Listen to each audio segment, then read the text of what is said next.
अस्सलामुअलैकुम, आप सब लोग कैसे हैं। उम्मीद है सब अच्छे होंगे। जैसे कि स्पोकन इंग्लिश और रिटन इंग्लिश के लिए ग्रामर ज़रूरी होती है, इसी तरह से वोकेबलरी का सीखना भी इतना ही ज़रूरी है, इतना ही अहम है जितना कि ग्रामर। अगर हमें ग्रामर आती होगी और हमें अंग्रेज़ी के अल्फाज नहीं आएंगे, वोकेबलरी अगर हमारी अच्छी नहीं होगी, तो हम ना ही सही तरीके से लिख सकेंगे अपनी बात को, ना ही बोल सकेंगे। लेकिन अक्सर लोगों के साथ क्या होता है कि वो बहुत सारे अंग्रेज़ी के अल्फाज सीखते तो हैं, लेकिन एक अरसे बाद जाके उनके दिमाग से वो निकल जाते हैं और ना ही वो यूज़ कर पाते हैं। क्यों? क्या वजह बनती है? वो वजह ये बनती है क्योंकि हम जो है उसको सही तरीके से नहीं पढ़ रहे होते। यानी कि वोकेबलरी को सीखने का भी बिल्कुल एक सही तरीका है जो कि हमें पता होना चाहिए। अगर हमें ये पता चल जाए तो हम अच्छे तरीके से वोकेबलरी को सीखेंगे भी और जो है आइंदा भूलेंगे भी नहीं। ठीक है, जैसे कि यहाँ पे कुछ मैंने पॉइंट्स लिखे हैं कि अगर ये चीज़ों पे फोकस किया जाए तो वोकेबलरी हम सही तरीके से सीख सकते हैं। जैसे कि कोई भी वोकेबलरी है, कोई भी वर्ड अगर हम सीखने वाले हैं नया, तो उसके साथ अगर विजुअल्स का अगर इस्तेमाल कर लें सो वेल एंड गुड, क्योंकि विजुअल्स जो हैं हमारे दिमाग में एक परसेप्शन क्रिएट कर देते हैं और एक लॉन्ग टाइम उसका असर छोड़ते हैं। वो हमें चीज़ लॉन्ग टाइम तक याद रहती है। तस्वीरों को इस्तेमाल करके उस वोकेबलरी को सीखना है। फिर दूसरा, जब एक वर्ड को आप सीखें तो उसकी पार्ट्स ऑफ स्पीच आपको पता होनी चाहिए, यानी कि या तो वो नाउन है, प्रोनाउन है, वर्ब है, एडवर्ब है, वो क्या है ये आपको पता होना लाजमी है। ठीक है, ऐसा नहीं कि आपने अभी वर्ड सीख लिया और बाद में आप सीख रहे हैं कि उसकी पार्ट्स ऑफ स्पीच क्या है। नहीं, जो वर्ड आप जिस वक्त सीखें उसी वक्त उसकी पार्ट्स ऑफ स्पीच भी पता करें। इससे क्या होता है, सेंटेंस फॉर्मेशन में आपको बहुत ज़्यादा आसानी हो जाती है जब आपको पता होता है कि ये नाउन है, प्रोनाउन है या वर्ब है। ठीक है, अगर वर्ब होगा तो उसकी आपने फॉर्म्स को जान लेना है। ठीक है, दूसरा उसके साथ स्टेप ये होगा, अगर वर्ब होगा तो एडजेक्टिव वगैरह होगा तो वो तो उसकी फॉर्म्स नहीं होती, सिर्फ वर्ब की फॉर्म्स होती हैं। फिर उसको जो है आपने उर्दू मीनिंग में जानना है। इंग्लिश मीनिंग में जानेंगे तो क्योंकि बिगिनर्स हैं, तो ये क्योंकि बिगिनर्स के लिए मैं बता रही हूँ कि बिगिनर्स जो हैं अगर उसकी इंग्लिश मीनिंग देखेंगे, क्योंकि इंग्लिश वैसे ही नहीं आती, इंग्लिश सीखने के लिए तो हम वोकेबलरी सीख रहे हैं ना, तो हम उसको क्या करें, उर्दू में उसका मीनिंग देखें ताकि हम आसानी से सही तरीके से उससे कनेक्ट कर पाएँ। हाँ, जो इंटरमीडिएट और एडवांस लर्नर हैं उनके लिए हाँ ये ज़रूरी है कि वो इंग्लिश मीनिंग भी देखें, उससे और क्लियर होती है मीनिंग। ठीक है, और अच्छी तरह से समझ में आता है। फिर उसके बाद उसको सेंटेंस में आपने ज़रूर यूज़ करना है। सिर्फ वर्ड सीख के आपने उसको छोड़ नहीं देना, बल्कि उसको सेंटेंस में यूज़ करना है।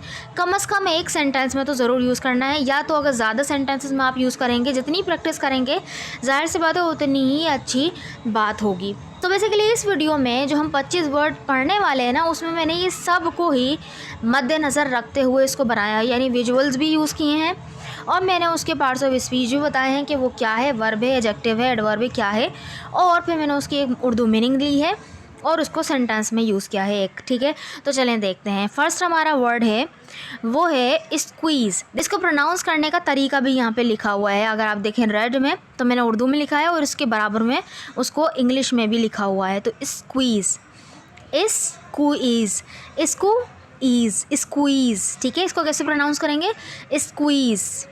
मेरे साथ बोलें, स्क्वीज़। ठीक है, ये क्या है, एक वर्ब है।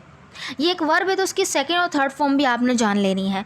तो इसकी सेकंड और थर्ड फॉर्म है स्क्वीज्ड, यानी डी लग जाएगा आखिर में, स्क्वीज्ड, स्क्वीज्ड। ठीक है, तो स्क्वीज़ का मतलब होता है किसी चीज़ को दबा कर निचोड़ना। जैसे अभी इसमें क्या क्या किया जा रहा है, लीमू को दबा के ये निचोड़ रहा है ये हाथ। ठीक है, तो यहाँ पे एक सेंटेंस में अब इसको यूज़ करते हैं, मैंने लीमू निचोड़ा, मैंने लीमू निचोड़ा। तो यहाँ पे क्या है, निचोड़ा पास्ट एंड डेफिनेट, यानी वर्ब की सेकंड फॉर्म यूज़ होगी सब्जेक्ट के बाद। तो यहाँ पे हमने स्क्वीज़ की सेकंड फॉर्म स्क्वीज्ड यूज़ की है। I squeezed the lemon, I squeezed the lemon. ठीक है, अच्छा नेक्स्ट हमारा वर्ड है वो है रिंग। इसको देखें प्रोनाउंस कैसे करेंगे, रेड में रिंग, रिंग। ठीक है, यानी डब्ल्यू को यहाँ पे साइलेंट रखेंगे, डब्ल्यू को हम जो है प्रोनाउंस नहीं करेंगे। ये क्या है, ये भी एक वर्ब है। इसके वर्ब की क्या फॉर्म होंगी, रंग, रंग। इसकी सेकंड और थर्ड फॉर्म है रंग, यानी RUNG। और इसका मतलब भी निचोड़ना होता है, लेकिन किसी चीज़ को मरोड़ के निचोड़ना। जैसे कि कपड़े को देखें कैसे मरोड़ के निचोड़ा जाता है ना, तो मरोड़ना, निचोड़ना इस सेंस में। सेंटेंस में यूज़ करते हैं उसने कपड़ा मरोड़ कर पानी निकाला। So he wrung the cloth to get the water out. He wrung the cloth यानी उसने कपड़े को क्या किया, मरोड़ा।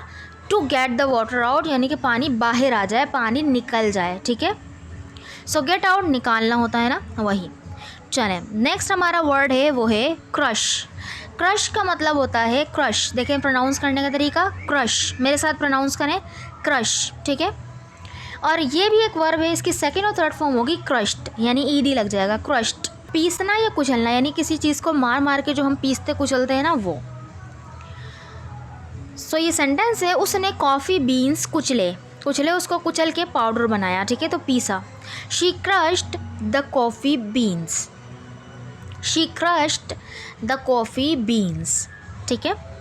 नेक्स्ट है broken.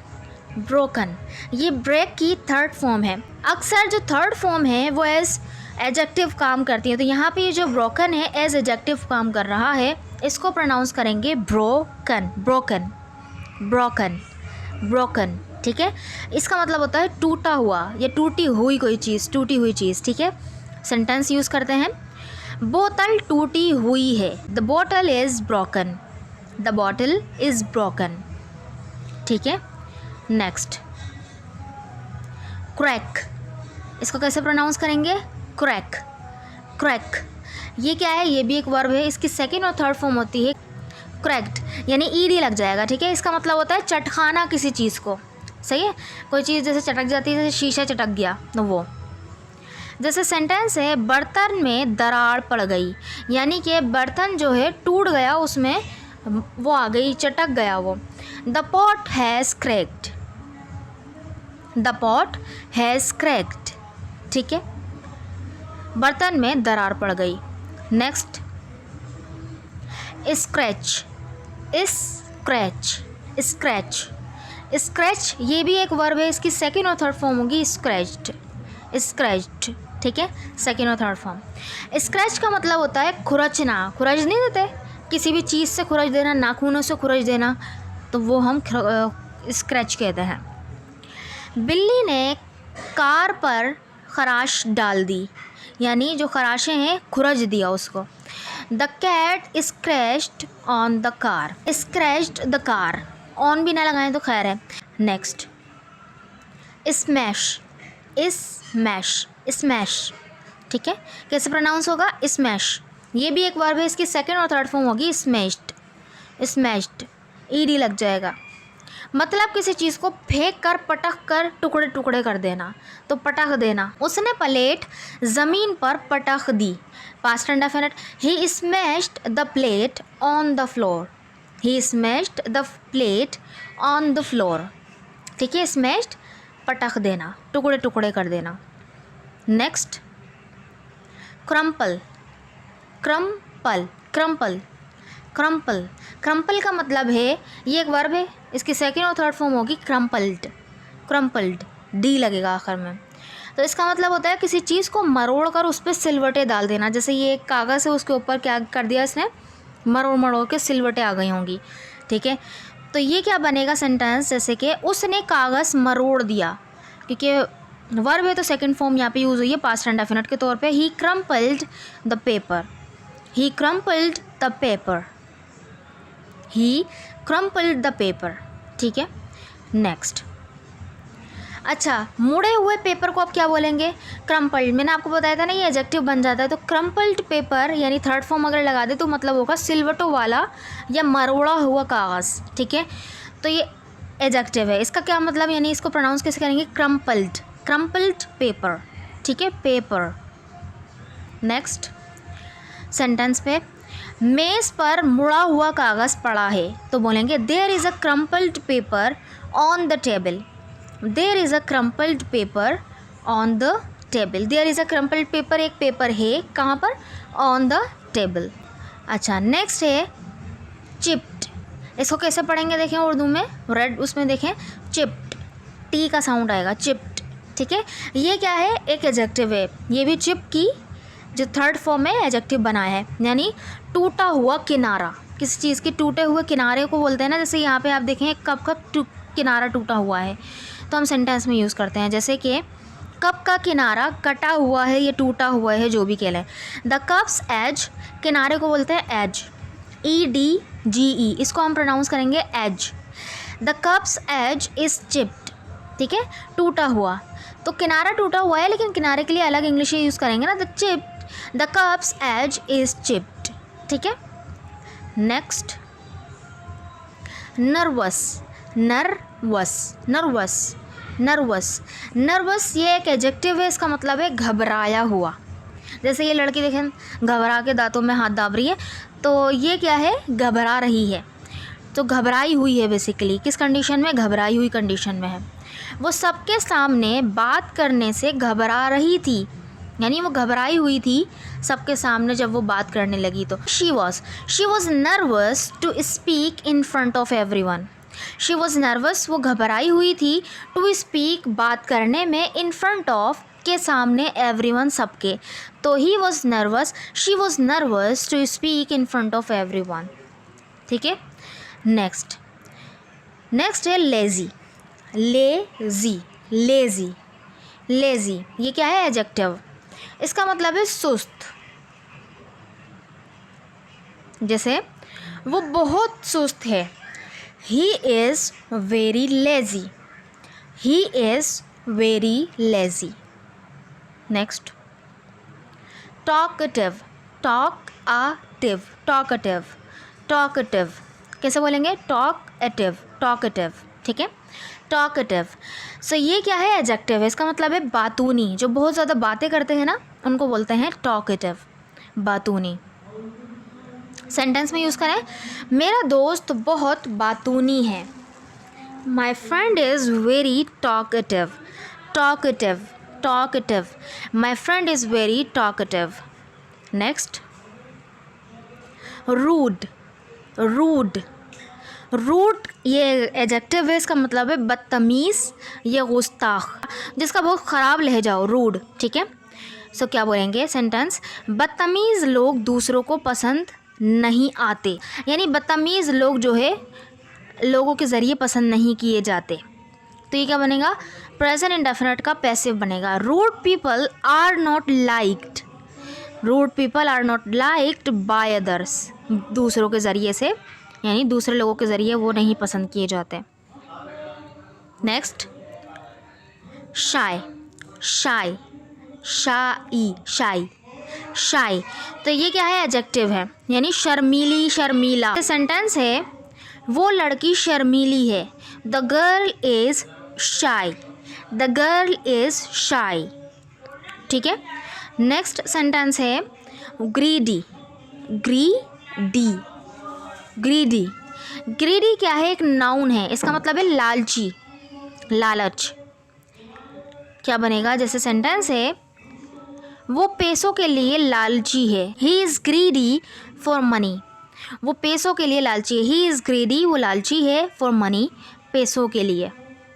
Next, strict, strict, strict, strict, strict का मतलब होता है, ये एक एडजेक्टिव है, इसका मतलब होता है सख्ती करने वाला इंसान, सख्ती करने वाला।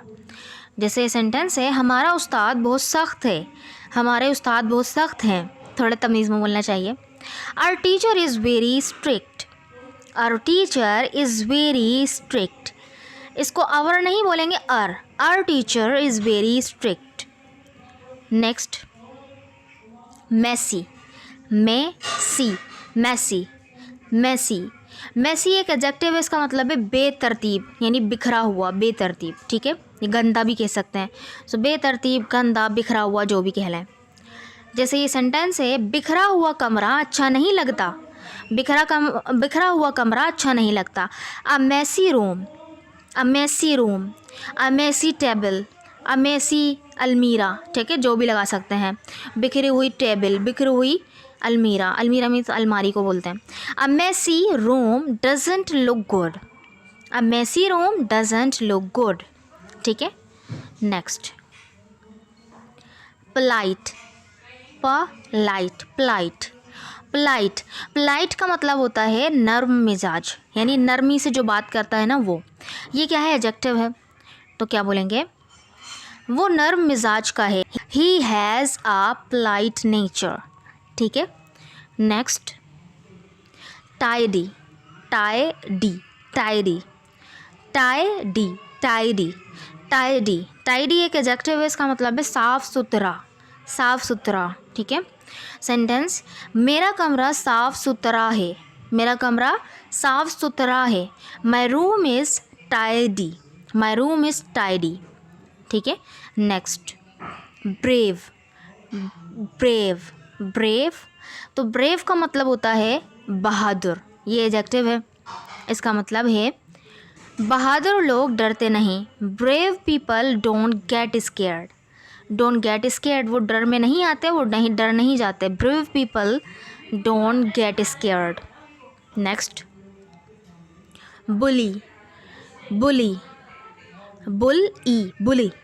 सो बुली मतलब होता है सताना, किसी को तंग करना, बुली करना। ठीक है, बिला वजह। तो ये क्या है, एक वर्ब है, इसकी सेकंड और थर्ड फॉर्म होती है बुलीड, बुलीड। ठीक है, जैसे सेंटेंस है, स्कूल में एक लड़का सबको तंग करता है, सबको बुली करता है, तो बनेगा a boy bullies everyone, a boy bullies, क्योंकि बुली की तो है ना फिफ्थ फॉर्म लगेगी यहाँ पे, क्योंकि प्रेजेंट इंडेफिनिट में थर्ड पर्सन के साथ फिफ्थ फॉर्म लगती है ना, ये और इसका इजाफा होता है, क्योंकि वाई है, वाई से पहले क्या है, कॉन्सोनेंट लेटर है, कॉन्सोनेंट लेटर हो तो वाई आई में तब्दील हो जाता है और ये इसका इजाफा होता है, तो बस यही हुआ है। अ बॉय बुलीज एवरीवन, यानी एक लड़का सबको तंग करता है इन द स्कूल, स्कूल में। अच्छा, नेक्स्ट वर्ड है पॉपुलर, पॉपुलर, इसको कैसे प्रोनाउंस करेंगे, पॉपुलर, पॉपुलर। पॉपुलर एक क्या है, एडजेक्टिव है, इसका मतलब है मशहूर। जैसे सेंटेंस है, ये गाना बहुत मशहूर है, this song is very popular. आपने रवानी में बोलना है, this song is very popular. अच्छा, नेक्स्ट वर्ड है काम, या आप इसको खाम कह लें, खाम, यानी एल जो है यहाँ पे साइलेंट होगा, काम। ये क्या है, एडजेक्टिव है, पुरसुकून, इसका मतलब होता है पुरसुकून। जैसे ये सेंटेंस हम यूज़ करते हैं काम का, पुरसुकून मिजाज ज़िंदगी बेहतर बनाता है, यानी पुरसुकून मिजाज जो है ज़िंदगी को बेहतर बना देता है। अ काम नेचर मेक्स लाइफ बेटर, अ काम नेचर मेक्स लाइफ बेटर। ठीक है, next and last energetic, energetic, energetic, तो क्या बनेगा, एनर्जेटिक। एनर्जेटिक एक एडजेक्टिव है, इसका मतलब होता है फुर्तीला, जोशीला। ठीक है, जैसे सेंटेंस है, बच्चा बहुत पुरजोश है, वो बहुत जोशीला है, फुर्तीला है। Child is very energetic. I hope कि आपको ये वीडियो अच्छी लगी होगी, आपकी नॉलेज में कुछ इजाफा हुआ होगा। इंशाल्लाह मैं इस पर और भी वीडियोज़ बनाऊँगी। अगर आपको पसंद आई है तो मुझे ज़रूर बताइएगा कि मैं इस पे और वीडियो बनाऊं कि नहीं। सो अगर वीडियो अच्छी लगी तो इसको लाइक ज़रूर कर दीजिएगा, दोस्तों के शेयर भी कर दीजिएगा और चैनल को सब्सक्राइब करना मत भूलिएगा। Thank you so much.